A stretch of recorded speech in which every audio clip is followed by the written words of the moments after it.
Boa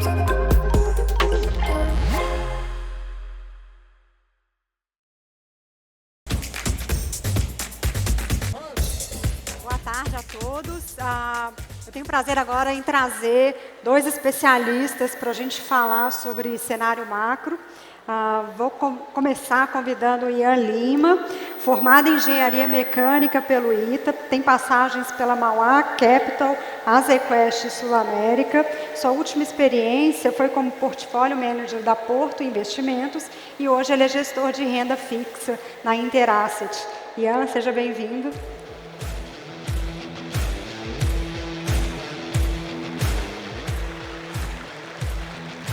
Nosso segundo convidado é o Thomas Wu. Ele é mestre em economia, com doutorado pela Princeton University, já deu aula na Universidade da Califórnia, foi sócio da Venture Investimentos e da Verde Asset Management, onde entrou como economista sênior internacional. Recebeu em nosso palco o economista-chefe da Itaú Asset Management, Thomas Wu.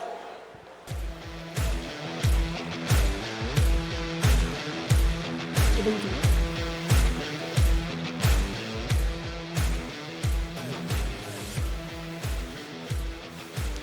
Bom, acho que para a gente começar esse bate-papo sobre cenário, a gente primeiro olha sempre cenário internacional. Essa foi uma semana importante no cenário internacional, com um corte de juros pelo FED, que dá um tom diferente para os nossos investimentos aqui no Brasil. E eu vou começar perguntando para o Thomas. Fala um pouquinho sobre essa decisão do FED de cortar juros, como que ela foi recebida pelo mercado, o que você espera para as próximas decisões, próximos passos. Boa tarde, pessoal. Desculpa. Obrigado pelo convite, obrigado a todos que estão aqui. Essa semana o Banco Central americano cortou a taxa de juros dele, e isso é bem importante para a gente, né? Porque a decisão de um investidor estrangeiro de entrar no Brasil ou não tem a ver também com o diferencial de juros. Se ele recebe menos lá, os nossos 15% ficam ainda mais atraentes. Vem mais recursos para cá e o câmbio aprecia. Tá? A decisão do FED cortar os juros, em geral, a gente associa corte de juros à recessão, mas a economia está bem. Tá? Ela está sofrendo com muita incerteza, o Trump está fazendo, vamos dizer, bastante bagunça, e essa incerteza toda, ela gerou desde o começo do ano, desde que o Trump entrou, uma certa apreensão de que, será que as tarifas vão causar desemprego? Será que a política migratória e a expulsão de imigrantes, porque vários das tarefas lá nos Estados Unidos são feitas por mão de obra imigrante, será que expulsá-los também pode fazer o desemprego subir? E a terceira também, ele começou com uma agenda lá que ele chama de eficiência do setor público, mas ele mandou muito funcionário público embora. Sabe que qualquer uma dessas coisas poderia gerar desemprego? E, curiosamente, nenhuma delas gerou, mas o desemprego está subindo por uma quarta razão que, assim, nem eu tinha visto também, Então, assim, a economia americana agora não está demitindo pessoas, mas também não está contratando, e isso é um problema para recém-formados. A inteligência artificial, esse negócio de agentes de IA, está saindo muito paper, muito artigo falando que um cara sênior, que antigamente trabalhava com 4 júniors, hoje em dia esse mesmo cara sênior consegue fazer a mesma produção com IA. Isso quer dizer que conseguir o primeiro emprego está cada vez mais difícil. E aí aconteceu uma coisa curiosa em julho. Em julho o desemprego subiu, e quando você olha o fluxo, ele subiu por causa dos novos entrantes no mercado de trabalho. Ou seja, a pessoa se formou da graduação, não conseguiu emprego. E aí em agosto, quando você olha os fluxos, o desemprego subiu pelos reentrantes do mercado de trabalho. Que é basicamente assim, o cara tinha um emprego, saiu para fazer um mestrado, terminou o mestrado, está sem emprego. E aí esse é um problema que eu acho que é mais estrutural. Se alguém perguntar, poxa, mas se o Banco Central americano cortar os juros, resolve a questão da IA e do emprego que o garoto não está conseguindo? Não resolve isso especificamente, tá? Mas deixar a economia um pouco mais aquecida ajuda pelo menos a esse garoto que se formou e não consegue emprego a tentar o plano B ou o plano C. Então é mais um corte, vamos dizer assim, para um risco que está acontecendo, mas não a materialização de uma recessão clássica com demissão, etc. Bacana. E a gente fala do impacto das tarifas do Trump na economia global, mas a gente tem muita incerteza ainda, né? Como que você vê esses primeiros impactos que a gente viu e aonde que essa aplicação de novas tarifas pode chegar? Olá, boa tarde a todos. Eu acho assim, a questão das tarifas, pela questão do Brasil ser muito fechado economicamente, tem algumas vantagens. Mas na prática, pegando do que aconteceu em relação ao Brasil, se observa um movimento de triangulação de parte dos bens para outras economias. Aumento de exportação para o Brasil, para o Paraguai, para a China, enfim, que acaba, de alguma forma, o Brasil escapando desse movimento. Claro, acho que as primeiras leituras das tarifas aqui para o Brasil seria que, olha, vai sobrar produto no Brasil e com isso poderia gerar produtos com preços mais baixos, por uma sobreoferta aqui no mercado doméstico. Isso não aconteceu muito, não. O que acabou acontecendo foi isso que eu falei. Teve um redirecionamento e alguns preços até aumentaram, né? Aliás, essa primeira leitura, que foi uma leitura de grande parte dos economistas, veio numa linha até perigosa, né? Que seria benefício num primeiro momento, mas que induziria uma menor oferta numa etapa seguinte, que se de repente o Trump voltasse atrás, a oferta mais reduzida poderia gerar uma pressão inflacionária mais intensa. Então, acho que isso ainda está em evolução, né? As discussões que acontecem no curto prazo que pode ter alguma volta, enfim, em café e algumas outros itens básicos, né? Até porque existe uma pressão muito grande para os Estados Unidos, né? E só lembrando, né, a parte do que colocou o Trump nos Estados Unidos foi por questão de nível de preço muito elevado do governo Biden, né? Então, inflação tira presidente do jogo, né? Então, e essa pauta claramente inflacionária para eles lá, né? Obrigada. Você concorda com essa visão, Thomas, que essas tarifas são inflacionárias nos Estados Unidos, mas podem ser deflacionárias para o restante do mundo? E como que isso poderia afetar a trajetória da inflação aqui no Brasil? O que eu acho, não das tarifas específicas em si, mas a postura do Trump, eu acho que o mundo é muito bom para o Brasil. Isso tudo que está acontecendo é excepcional para o Brasil, é um excelente momento para ser brasileiro, tá? Eu sei que pode não parecer assim, mas o mundo está muito a favor da gente. E por quê? Há alguns anos atrás, o Ian falou de triangulação, né? Na primeira vez que o Trump entrou, ele começou a brigar com a China. Ele coloca lá, tarifa na China, e aí a China, então também estou de mal com você, não vou comprar mais soja de você. Aí compra do Brasil. Aí o Brasil, para vender para a China, deixa de vender para alguém. Aí esse alguém vai lá e compra os Estados Unidos. Aí dá na mesma, triangula, né? Agora está um pouco diferente, porque o Trump, assim, qualquer coisa que ele não gosta, ele vai direto na relação comercial. Por exemplo, eu não quero pagar pela segurança da Europa. A questão da imigração ilegal. O julgamento de um ex-presidente em outro país. Tarifa, né? Então imagina assim, a Rafaela vende camiseta, né? E ela precisa de fornecedor de camiseta. Aí tem o Ian e o Thomas. O Ian é um cara equilibrado, todo mundo do Inter conhece. O Thomas é um cara meio fio desencapado, né? E assim, aí um dia a Rafaela deu uma festa e não me chamou. Vou vender mais camiseta para você. O que tem a ver uma coisa com a outra? E é isso que o Trump faz. Aí agora o fornecedor importa. Você quer comprar camiseta do Ian ou do Thomas? Você compra do Ian. Então, todo mundo quer fazer negócio com o Brasil por causa dessas tarifas. A China está cortejando a gente. A China está cortejando a gente, não, vende para mim, eu quero fazer uma relação de longo prazo com vocês. Aí a gente vai deixar de vender algumas coisas para a Europa. A Europa fala, não, peraí, tem um acordo comercial aqui que está 15 anos engavetado, agora ele vai andar, uma relação de comércio. Então o pessoal quer comprar da gente, porque a gente é geopoliticamente neutro, tá? E ser geopoliticamente neutro é extremamente importante. É extremamente importante. Um dia a China vai fazer alguma coisa com Taiwan, por exemplo, os Estados Unidos vai falar assim, Ninguém mais faz negócio com a China, inclusive os meus aliados, eu espero que vocês não façam negócio com a China. Então, a Austrália não vai poder vender minério de ferro para a China. Tomara que a gente possa, tomara que a gente continue geopoliticamente neutro. Se a gente tomar partido, é rasgar dinheiro. É que nem você comprar um táxi aqui em Belo Horizonte e pintar ou com a bandeira do Cruzeiro ou com a bandeira do Atlético Mineiro. Você vai rasgar dinheiro, você vai jogar fora metade dos seus clientes. Tá? A gente não pode tomar partido. Ok. Eu concordo com essa visão de que é muito bom ser brasileiro hoje. A gente também no Inter está otimista com cautela, né? Como sempre, o Brasil sempre requer cautela. Mas aí trazendo um pouco para o Brasil, eu acho que parte dessa cautela que é importante ter é que a gente ainda tem um cenário fiscal indefinido.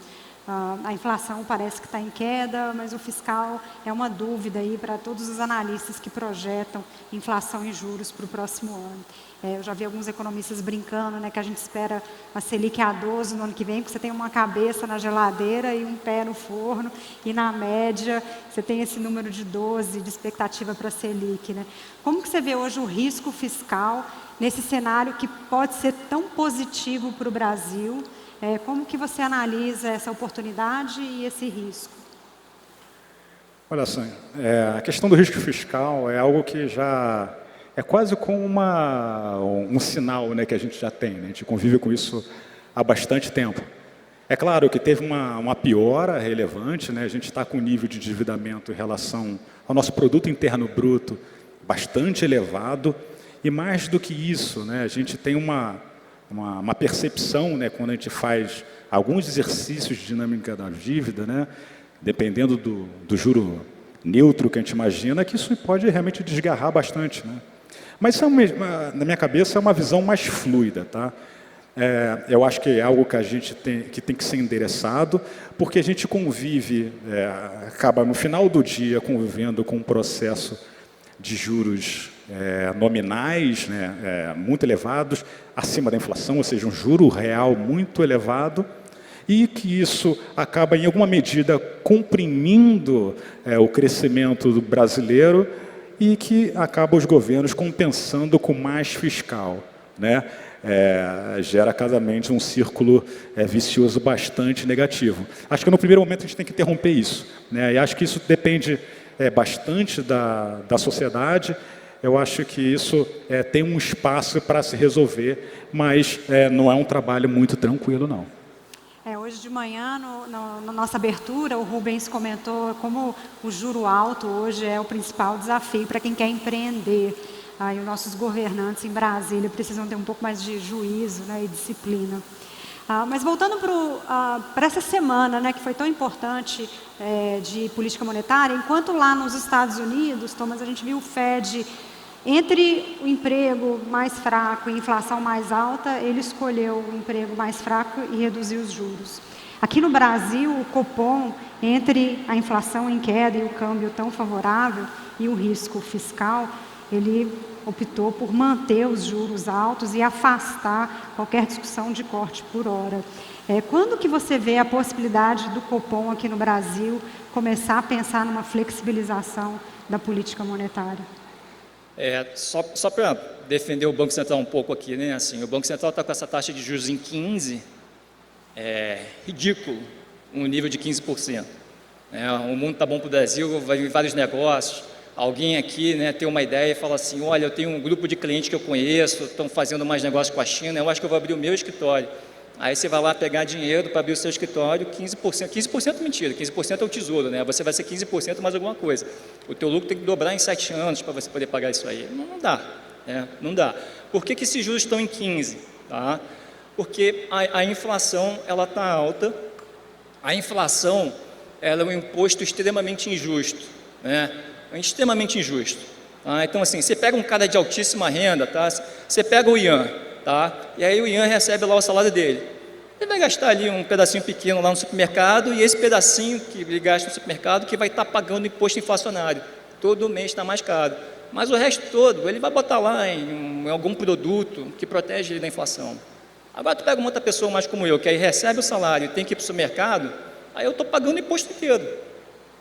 Então, quanto menor a sua renda, maior o imposto que você paga, é o inverso do que era para ser. Então, é por isso que o economista fixa muito, inflação, tá? E aí, por que a inflação, mas a inflação de 5% versus de 3% faz diferença? É o pior que faz. A inflação ela tem que ser baixa o suficiente para você parar de pensar nela. Se ela é 5% e a gente aceita 5%, é muito ruim assim. Se a gente aceita 5%, passa 2 anos, você perdeu 10%. Você vai lá no teu patrão e você vai falar assim, olha, eu quero um aumento de 10%. Um aumento de 10%? Tá maluco? Não, peraí, na verdade nem é um aumento. É só para compensar o que correu. Eu vou para o supermercado e está 10% menor do meu carrinho. Tá? E aí isso vai aí ele aumenta o seu salário, aumenta o custo que ele produz, isso. Então ele tem que ser baixo o suficiente para você não pensar nisso. E 3 é o limite. Tá? E aí, como é que ele vai perseguir esse 3? Ele vai lá e sobe os juros. E aí, obviamente, ele quer desaquecer a economia. E aí as pessoas falam, pô, o cara lá quer causar desemprego, né? É que, enfim, né? Imagina um pipoqueiro. Um pipoqueiro vai lá no supermercado, compra milho de pipoca, compra óleo de cozinha e está mais caro. Aí ele faz a conta, o pacote de pipoca R$10 não fecha as contas, ele tem que aumentar. Idealmente, ele quer aumentar para 15. Mas quanto é o limite que ele pode aumentar o preço da pipoca? 10, 11, 12? Esse cara não fez um MBA, mas ele entende economia muito melhor do que eu. Ele olha o tamanho da fila. Se a fila está fazendo volta na esquina, ele bota R$20. Se a fila está curtinha, ele vai botar 11. E aí o papel do Banco Central é esvaziar a fila. Esvaziar a fila subindo os juros. E a pessoa fala, olha, com esses juros de 15, talvez eu prefira deixar um produto rendendo do que ficar consumindo. Vamos cortar o que é consumo supérfluo. E aí o pipoqueiro lá só consegue passar para 11, a inflação depois que ela cai, os juros caem, a pessoa, lembra que eu falei, família, para guardar esse dinheiro, vamos tocar o carro em outro ano, agora chegou a hora, esse dinheiro rendeu 15%, os juros caíram, vamos gastar. Tá? E o curioso é que o efeito dos juros sobre a atividade não está acontecendo conforme esperado. Não está acontecendo. Se você me falasse assim, como economista, eu acho muito importante a gente ser humilde, né, e fazer sempre aquele exercício da humildade. Se eu tivesse no começo do ano com uma bola de cristal que falasse para mim assim, esses juros vai ficar 15 até outubro, eu ia falar, caramba, a atividade vai ser uma catástrofe. Não está. E acho que isso tem feito o Banco Central, né, que foi essa semana o Banco Central manteve a taxa Selic parada em 15, mas a surpresa das pessoas foi um linguajar meio duro, dizendo assim, e não espere que eu corte tão cedo. Essa foi a principal surpresa. E por quê? Porque ele é masoquista? Não, porque a fila não está esvaziando no ritmo que ele esperava.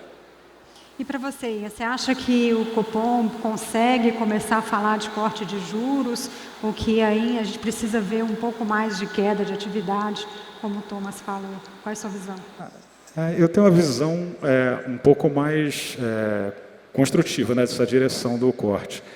Eu acho o seguinte, assim, o Banco Central ele começou a primeira milha dessa melhora desinflacionária. Desinflacionária, assim, a gente entende que ele aperta, né, nesse nível de juro real elevado. O juro real é o que de fato desinflaciona a economia. Por isso que eu estou sempre falando em juro real, não na Selic que você vê de 15, é o 10. Né? O excesso em relação ao neutro, que é o equilíbrio, já vem começando a impactar as expectativas. Ele olha ali para o horizonte, né, expectativas futuras, ali para 2025 acabou, né? 26, 27, 28, e ele espera que tenha algum sinal, né, de direção, de queda das expectativas em relação às metas de inflação, que é 3. Isso começou a acontecer de uma forma muito lenta agora, recentemente. Então, acho que ele ainda quer dançar essa música, saca? Curtir um pouco desse efeito restritivo, dessa fala dura, para não ter um arremeter. Né? O avião está pousando e, de repente, ele tem que abortar essa atuação. Então, assim, estou falando isso porque tem que separar 2 componentes. Né? O componente da retórica, né, que parece estar funcionando, mas tem um componente do realizado, que é o que a gente vendo para a evolução recente da economia, que já mostra sinais de desaceleração. Tá? Então, acho que hoje seria muito prematuro ele tirar um pouco desse discurso, mas não que ele não vai cortar juros nunca mais, mas que ele está aí forçando na comunicação uma postura mais austera, para tentar fazer com que isso gere uma queda maior das expectativas lá fora, na frente, e ele consiga ir mais profundo, que é o que todo mundo quer, que no final do dia é um juro terminal mais alto. Então, dito isso, assim, eu acho que tem espaço para ele cortar em janeiro, por exemplo, mas quando a gente olha para bancos centrais, ele é um corpo que ele vai tomar uma decisão arbitrária, uma série de conceitos analíticos, técnicos, né, de fazer suas projeções, mas aquilo não é um processo de uma máquina, senão você colocaria uma AI para poder fazer a conta e tira todo mundo de lá. Então tem um processo até de julgamento, tá? Então que isso, dito isso, tem um peso até de uma certa fluidez que pode nos colocar num corte em janeiro, não digamos um ciclo para a gente voltar para aquele 8 de Selic, 9, alguma coisa nesse sentido, mas um ajuste para a gente sair dessa postura extremamente restritiva para uma estrutura menos restritiva. Eu acho que isso tem espaço, assim, como, na minha cabeça, como um cenário base. Bom, então a gente pode não ter um corte agora em dezembro, mas parece que um corte em 2026 tem espaço. Mas 2026 vai ser um ano de eleição com muita volatilidade. O mercado está ok, com uma eleição bem disputada, em precificar um corte de juros. Hoje, quando a gente olha as expectativas de mercado, o juro cai de 15 para próximo a 12 até o final do ano que vem, e a gente não sabe ainda o resultado da eleição. Como você vê essa oportunidade? Os juros podem cair até 12 ou até mais. E na Itaú Asset, como é que vocês veem também a necessidade de proteção de hedge para um eventual cenário de mais turbulência? Toda eleição a gente fala que essa eleição é a eleição mais importante. Aí vem a próxima, a gente fala que é a mais importante. Dessa vez, o que me dá uma certa agonia é porque o mundo é muito bom para o Brasil. Tem muita gente querendo fazer negócio com a gente. Mas eu não sou do agro, eu não sou de... Não tem problema, porque o cara do agro vai trazer dinheiro, vai precisar de serviço, vai precisar de assessor de investimento, ele vai precisar de logística, e essa economia vai rodando a partir disso. É um ano muito bom para o Brasil. Só que eu converso com empresários e foi o que você falou. O empresário, o empreendedor, ele fala assim, cara, com esses juros de 15, né? É mais do que os juros de 15, é incerteza. Por que os juros são tão altos assim? Tá? Olha, todo mundo aqui produz e recebe a renda, só que você não consome toda a sua renda. Você guarda um pedaço para consumir no fim do ano, com uma viagem, para consumir daqui a 5 anos, um carro, ou consumir daqui a 30 anos na sua aposentadoria. E aí o setor produtivo pega isso que você está poupando e fala, me empresta, eu vou pegar isso aqui para fazer um negócio. Tá? E você empresta. E aí vai vir mais gente pedir esse dinheiro. Não, peraí, eu tenho um negócio melhor. E aí esses juros, quem ofereceu o melhor risco retorno leva. O problema é que aqui no Brasil, e eu não estou falando deste governo, esse é um problema clássico do Brasil que existe há muito tempo, tá? Então não estou falando de nenhum governo específico, esse é um problema da gente como país. É que se ele é o setor privado e eu sou o setor público, eu falo assim, peraí, eu preciso disso aqui também, emprestado para financiar a minha dívida. Não, peraí, você não pode beber essa água porque eu preciso dessa água aqui também, porque não sei o quê, mas você pode brincar com aquele microfone. A gente fica tirando. A carga tributária não. O total da arrecadação do governo é 40% do PIB, 38% do PIB, vamos arredondar para 40%. Quer dizer que vocês aqui chegaram segunda-feira para trabalhar, trabalharam, hoje você não vai ver esse dinheiro. É para pagar imposto. Pagou 20%. Aí você vai chegar lá na terça-feira, trabalha, no fim do dia você está cansado, terça-feira, calma, esse dinheiro também não é teu ainda. Agora você pagou 40%. Na quarta você começa a receber. Pensa bem, quando você for pedir a sexta de folga, tá? Porque aí fica mais pesado, tá? E é isso, o governo precisa diminuir. E então, né, eu acho que tem toda essa expectativa do mercado e do setor privado, tá? De olhar e falar assim, qual é o projeto fiscal a partir de 2026, porque se você me der um mínimo de previsibilidade de quanto recursos eu tenho, tem um monte de negócio para fazer e eu vou transformar isso em PIB. Agora, se ficar sem certeza toda, não, agora não pode, não, isso aqui eu também preciso. Aí esse 40% vira 45% e vira 50%. Então, todo esse bom momento, ele se passa. E isso que dá agonia, que aí, mais uma vez, o mundo está olhando para o Brasil e falando assim, olha, é a vez de vocês têm minério de ferro, soja, um monte de coisa, e vocês são neutros. É a tua vez.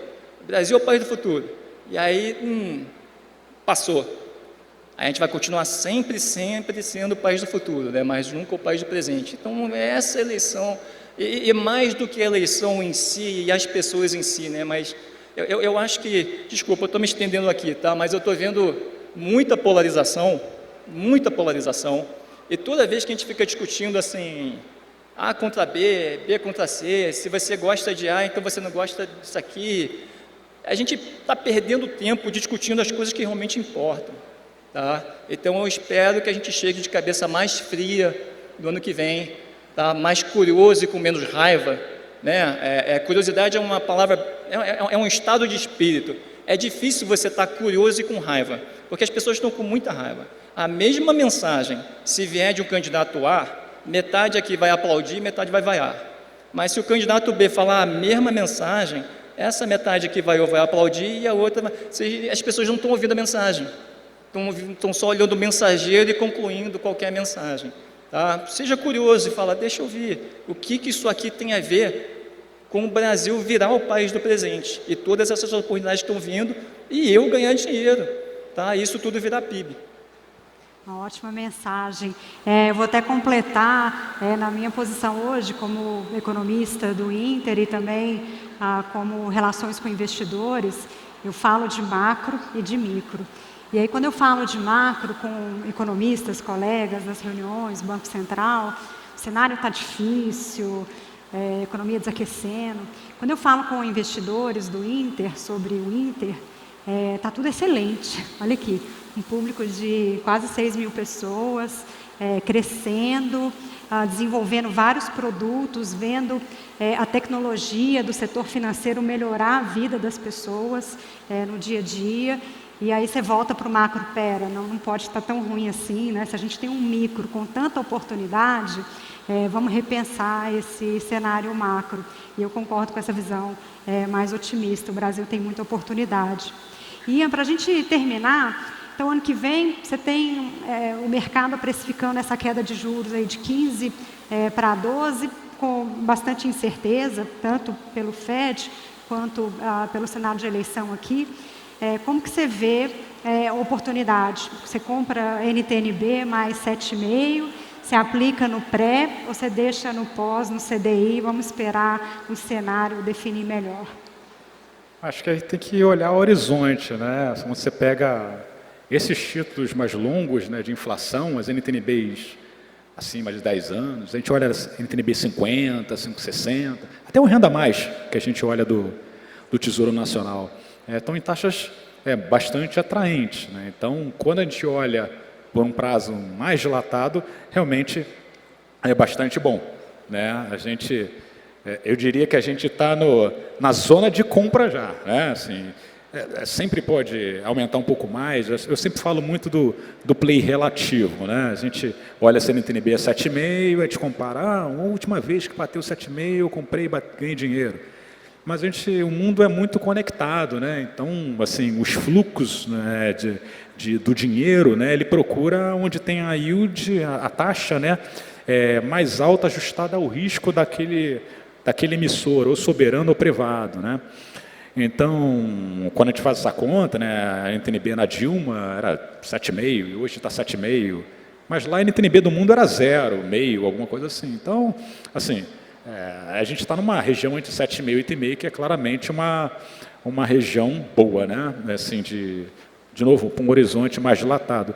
Até porque se você fizer uma conta se a gente for trabalhar com esse 8,5 para o resto da vida, a conta não fecha, né? Claramente a gente vai estar num processo que a discussão fiscal ela vai ter que ser mais célere em algum momento, em um momento próximo, né? E eu acho que isso está para acontecer. Então, dito isso, assim, acho que tem espaço no pré-fixado, sempre tem. A gente sempre tem que tomar um certo cuidado. Eu falo para todo mundo isso, né? A gente fala, olha, aquelas coisas, as simplificações do mundo, né? O Banco Central começou a cortar juros, agora vai comprar Plea, né? Então, acho que tem um pouco, é mais complexo do que isso a nossa vida, né? Senão a gente estaria sendo super pago por um trabalho muito fácil, mas na prática não é assim, né? Então, só um exemplo que eu dou para todos, assim, o ano passado, aliás, 2 anos atrás, em 23, né? Quando começou a cortar juros, o ciclo já tinha acabado, né? Então, acho que tem um pouco de entrar nesse play de juros, acho que tem um pouco uma oportunidade. Parte desse movimento já aconteceu, acho que pelo menos essa parte curta na minha avaliação, com a informação disponível, andamos já nos 60% do movimento, mas para a parte longa tem bastante ainda para andar. De novo, mas num prazo mais dilatado. Obrigada. Queria agradecer muito, Ian, Thomas, por essa conversa.